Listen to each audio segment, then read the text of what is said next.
Bonjour Leslie. Bonjour Florence. Alors aujourd'hui, dans le cadre de ces petites interviews au nom de l'association Ophélia Fleur d'Âme, j'avais envie d'échanger avec toi sur ces enfants du Nouveau Monde. C'est un vaste programme, mais je sais que tu as une très bonne connaissance de ces enfants-là. Donc voilà, je voulais savoir un petit peu si tu pouvais nous donner quelques informations sur ces enfants et surtout déjà nous lister les tendances. Alors, il y a quatre principales tendances. Donc, il y a la première tendance, la première vague, qui sont les enfants indigos. Donc, ces enfants-là sont arrivés dans les années 70-80. La deuxième vague, c'est les enfants cristal, qui eux sont arrivés dans les années 80-90. La troisième vague d'arrivée sont les enfants arc-en-ciel à partir des années 2000. Et la dernière vague connue, c'est les enfants dorés à partir de 2012. D'accord. Donc est-ce que tu peux nous donner un peu plus de critères, un peu plus de détails, de sensibilité concernant ces enfants? Oui, alors par exemple pour les enfants indigos, c'est des enfants qui sont venus bousculer les codes et éveiller les consciences. Quant aux enfants cristal, eux sont venus pour ouvrir le chemin avec beaucoup plus de douceur et dans l'ouverture du cœur.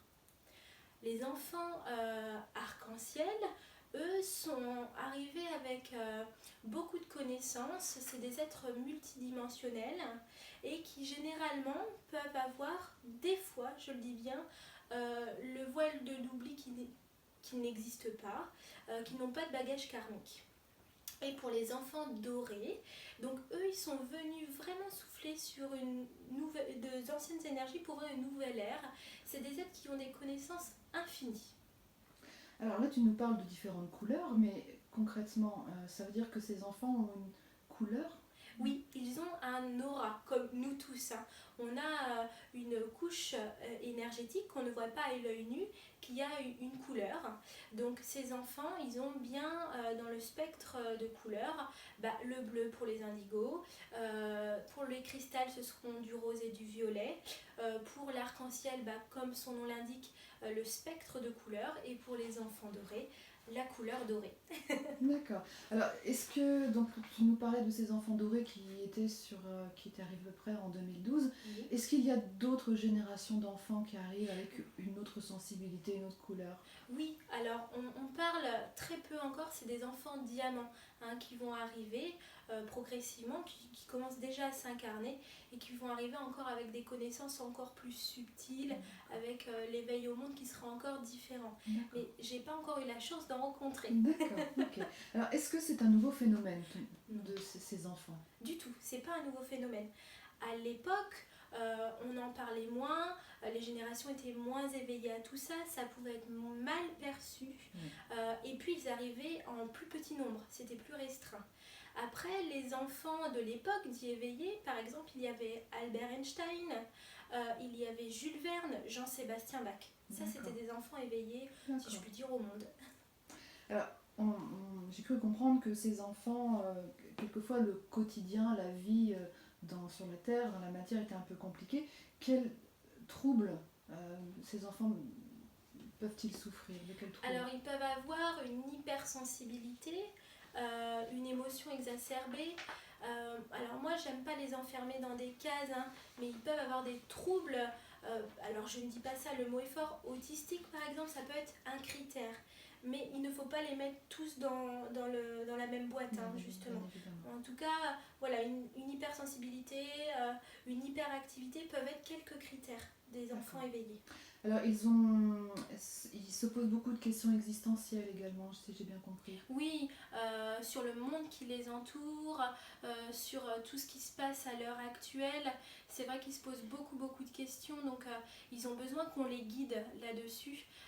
Et puis ils sont là aussi pour rééquilibrer la planète énergétiquement, pour vraiment apporter de nouvelles énergies. Mhm. Donc, si on comprend bien l'incarnation, quand une âme vient sur cette terre, elle choisit son environnement, elle choisit ses parents. Donc, si un enfant arrive comme ça, donc avec un niveau d'éveil important, cela signifie que le parent est prêt à l'accueillir? Généralement, oui. Généralement, ils sont éveillés et prêts à accueillir. Ça peut arriver que certains parents ne soient pas prêts et qu'ils soient bousculés, mais généralement, ils choisissent bien leurs parents qui sont prêts à travailler sur ce chemin, en tout cas. D'accord. Une sorte de travail d'équipe en fait Bien entre sûr. l'enfant et le Oui, parent. toujours en lien pour cheminer à deux sur ce joli chemin, en tout cas. D'accord.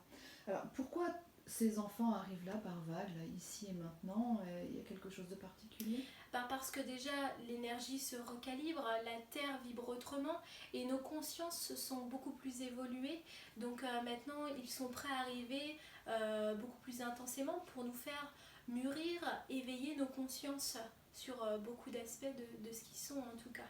D'accord. Sur le lien avec la nature par exemple, Voilà, préservation de l'environnement. tout à fait. Hein, la nature, la pollution, etc. Ils sont très sensibles à tout ça. D'accord.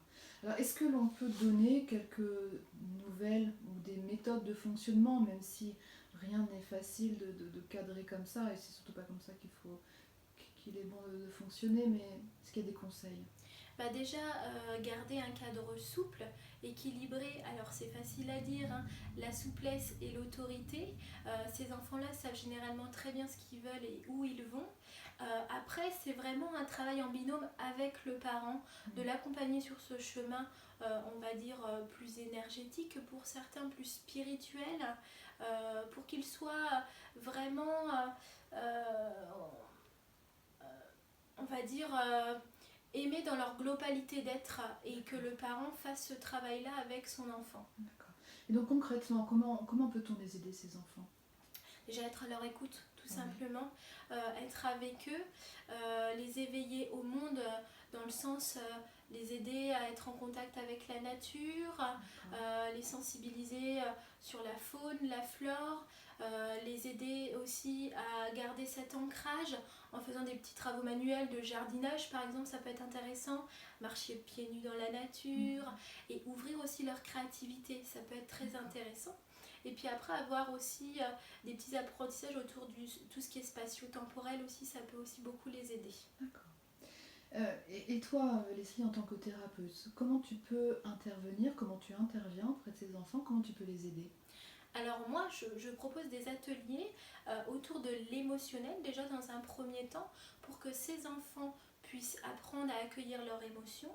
Et puis après, je travaille sur la sphère, on va dire, plus énergétique, où je recalibre énergétiquement leur énergie pour les aider à encore mieux à s'incarner. Et puis après, sur la sphère spirituelle. Donc j'utilise plein de petits outils autour de tout ça, en lien avec le parent, parce que ça ne se fait pas seul avec l'enfant, pour qu'il puisse s'éveiller et cheminer sur son chemin. Et en deuxième temps, je propose des ateliers créatifs thérapeutiques, donc toujours pour travailler l'émotionnel, autour du créatif vraiment, pour qu'ils apprennent à vibrer, à lâcher ce qu'ils ont besoin de lâcher.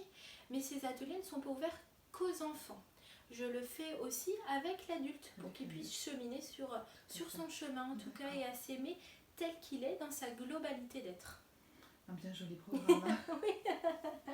En tout cas, merci beaucoup Leslie pour toutes ces explications. Merci à toi, Florence. Et puis à très bientôt. À bientôt. Au revoir. Au revoir.